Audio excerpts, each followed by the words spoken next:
आज हम जिस टॉपिक पे बात करेंगे हाथों पाँव की सूजन, जिसको हम चिलबिलिंग बोलते हैं। हमारी हाथों की पाँव की उंगलियां रेड होना शुरू हो जाती है, खारिश होना शुरू हो जाती है। ये मसला हमारा क्यों होता है, इसकी क्या वजह है और इसको हम किस तरह मैजिकल इफ़ेक्ट से इंशाल्लाह 1-2 दिन में ही हम इसको बेहतर कर सकते हैं। वो कौन सी ऐसी ट्रीटमेंट है, इसके ऊपर आज हम डिटेल से बात करेंगे। बिस्मिल्लाहिर्रहमानिर्रहीम। शुरू करते हैं अल्लाह के पाक नाम से जो नहायत रहम करने वाला है।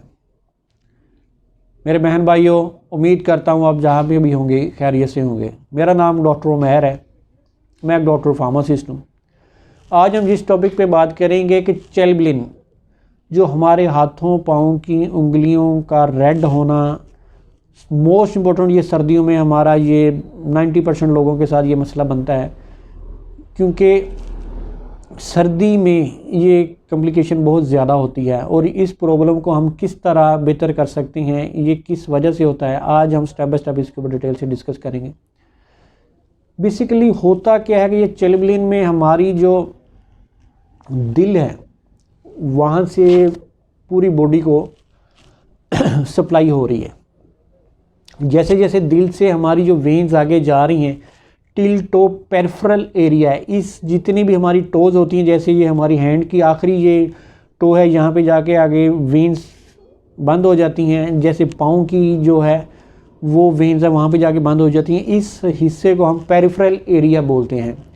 जो पेरिफेरल एरिया में क्या होता है कि हमारी ब्लड वेजल की जो मोटाई है वो नैरो होना शुरू हो जाती है, क्योंकि दिल से जब वो वेन्स की जो नैरो है, जो विड्थ है वो ज़्यादा होती है। जैसे जैसे वो एंड तक जाती है, उस बॉडी के हिसाब से जो है उसमें वेन्स की जो सप्लाई, क्योंकि हमारी पूरी बॉडी को ब्लड की सप्लाई एक एक सेल तक जाती है। जब होता क्या है, मोस्टली सर्दियों में हमारी जो सर्दी से मोस्ट नैरो हो जाती हैं, ब्लड वेजल्स कंस्ट्रक्ट हो जाती हैं, सिकुड़ जाती हैं, क्योंकि सर्दियों में मोस्ट इफ़ेक्टेड एरिया जो नैरो होती हैं, जहाँ पे वही सबसे पहले इफ़ेक्ट होते हैं।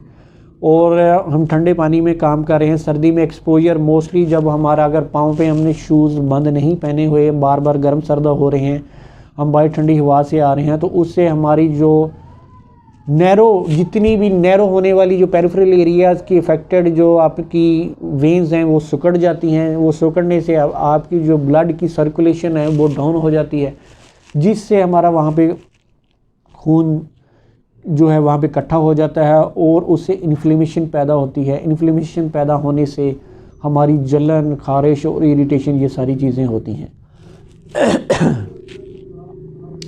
अब मोस्टली अब ये नैरो ब्लड वेसल्स, ये सर्दी की वजह से जितना हम सबसे पहले इसको हम बच सकते हैं इस चीज़ से कि जितना ही हम फॉर एग्जांपल अपने को ठंडे पानी का काम कर रहे हैं, आप वो जो जितनी भी ख़वातीन हैं वो ग्लव्स का इस्तेमाल करें। वो जितना भी इससे बच सकते हैं, वो इसका सबसे पहला जो बेसिक ट्रीटमेंट है वो हम उससे अवॉइड करें। अगर हमने जो पाँव पे ज़्यादा मसला होता है कि हम सॉक्स पहने, गर्म वाली सॉक्स पहने, गर्म सॉक्स पहनने के बाद बंद शूज़ पहने, क्योंकि सर्दी का जितना एक्सपोजर हम कम से कम करेंगे, हमारी जो वेन्स हैं नैरो उतनी कम से कम होगी और ब्लड की सर्कुलेशन उतनी ही बेहतर होगी। और जो हमारी जो आँखों और जो उंगलियों के ऊपर जो सुर्खपन हो जाता है, इसको हम हिमाटोमा बोलते हैं। हिमाटोमा में क्या होता है कि हमारी जो वेन्स वहाँ पे जो पेरिफेरल एरिया की वो स्ट्रक हो जाती हैं, जिससे हमारी जो रेडनेस होती है वहाँ पे हम खारिश आती है। खारिश क्यों होती है कि ब्लड की जो सर्कुलेशन सही प्रॉपर तरीके से नहीं हो रही होती और पेन का एहसास होता है। ये सारी चीज़ें चिलबिलिन में होती हैं। अब इसको हम देखते हैं कि इसको हम किस तरह बेहतर कर सकते हैं। मोस्ट इम्पॉर्टेंट जो है, हमने अपनी स्किन को ड्राई नहीं होने देना, हमने सूदिंग रखना है। इसके लिए कैलामीना लोशन है, कैलामीना लोशन हमने अफेक्टेड एरिया पे लगाना है। उसके लगाने के ऊपर हमने हल्का सा मसाज करना है, जिससे वो जो वेन्स हैं वो थोड़ी सी रिलैक्स होंगी, जिससे हमारा जो अफेक्टेड एरिया वो काफ़ी हद तक इंशाल्लाह इससे बेहतर हो जाएगा। और अगले स्टेप पे हम देखते हैं इसमें जो BNF का अप्रूव्ड ट्रीटमेंट है, जो हमारा जो स्टैंडर्ड हेल्थ डिपार्टमेंट का ब्रिटिश का जो है वो उसका जो है अप्रूव्ड तरीक़ाकार है, वो मैं बताने जा रहा हूँ। तो उसके हम किस तरह हम इसको बेहतर कर सकते हैं। बेसिकली इसमें हेपरोनाइड एक एजेंट है जिससे हमारा ये जो सर्कुलेशन का निज़ाम है वो काफ़ी हद तक बेहतर हो जाता है। जो हेपरानॉइड है उसमें हम जो क्या करते हैं, इसमें हीरोडॉइड क्रीम है जो आपको मैं जिसकी तस्वीर नज़र आ रही है, ये हीरोडॉइड जो क्रीम है इसके इस्तेमाल से हमारा जो इन्फेक्शन है वो काफ़ी हद तक बेहतर होती है। बेसिकली इसमें होता क्या है, ये हेपरानॉइड है, ये एक एक्टिव एजेंट है। इसमें ये हमारी मैकेनिज़्म ऑफ एक्शन हम इसका देखते हैं कि ये क्या करता है कि ये हमारी एंटी जो है थ्रोम्बिन जो है उसके तौर पे ये काम करता है और ब्लड की सर्कुलेशन को ये बेहतर करता है। जो ब्लड की जो थिकनेस हो रहा होता है ब्लड का, जो उसकी फ़्लो सही नहीं होता है, तो उससे ये काफ़ी हद तक बेहतर हो जाता है। और इसमें हम अगले स्टेप पे देखते हैं कि ये जो क्रीम आपने सुबह शाम में अप्लाई करनी है, इंशाल्लाह 4 से 5 दिन के अंदर आपको इसका काफ़ी हद तक ये रिज़ल्ट मिलना शुरू हो जाएगा।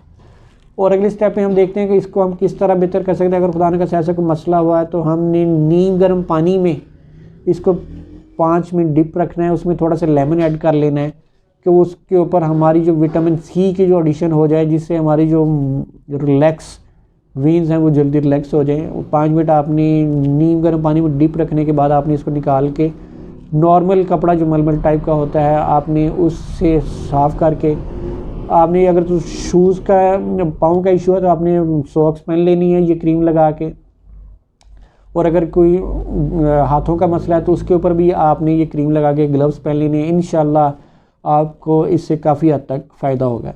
और वैज़लीन आपने जो है इसका इस्तेमाल करना है, जिससे हमारी जो ड्राइनेस है वो काफ़ी हद तक इससे बेहतर हो जाती है। अगले स्टेप पे हम देखते हैं, इसमें है नेफिडिपाइन ओरल मेडिसिन है। इसको अब मैं जल्दी रिकमेंड नहीं करूँगा क्योंकि ये आपकी जो वेन्स होती हैं उसको रिलैक्स करती है। आपने सेल्फ मेडिकेशन इसकी नहीं करनी, आपने पहले अपने डॉक्टर्स को, डॉक्टर फार्मेसिस्ट को कंसल्ट करना है, उसके बाद आपने इसका इस्तेमाल करना है। इसमें क्या होता है कि ये हमारी ब्लड जो की सर्कुलेशन है उसको बेहतर करती है, हमारी जो वेन्स हैं उसकी जो कंजेशन हो चुकी होती है, नैरो हो चुकी है, उसको रिलैक्स करती है, जिससे हमारी जो सर्कुलेशन बेहतर हो जाती है। ये भी हमारी ट्रीटमेंट में काफ़ी हद तक हेल्प आउट करती है। मोस्ट इंपॉर्टेंट है ये जो स्टेप बाय स्टेप आपको मैंने ये चीज़ें बताई, इस पर आपने अमल करना है। सबसे पहले आपने सर्दी से बचना है, क्योंकि ये जब हमारी जो पीक लेवल होता है, क्योंकि जो मोस्टली कमज़ोर जिनमें ये मसला ज़्यादा बनता है उसमें इम्यूनिटी वीक होती है, उनमें पट्ठों की कमज़ोरी होती है, क्योंकि मसल हमारी वेन्स के साथ मसल्स होते हैं, वेन्स के ऊपर जो मसल्स है वो कंस्ट्रक्ट होते हैं, उसके साथ ही हमारी वेजल्स कंस्ट्रक्ट होती हैं। एक तो सबसे पहले अपनी डाइट बेहतर करें, आपको जो वीकनेस है वो कम से कम हो। जब वीकनेस कम होगी तो हमारी जो मसल कंस्ट्रक्शन है वो कम होगी, जिससे हमारी जो वेन है वो भी काफ़ी हद तक डायलेट रहेंगी और कम से कम वो जो कंस्ट्रक्ट होंगी। उम्मीद करता हूँ आपको ये वाली मेरी वीडियो अच्छी लगी। आने वाली इन्फॉर्मेटिव वीडियो तक आपसे इजाज़त चाहूँगा। अल्लाह हाफिज़।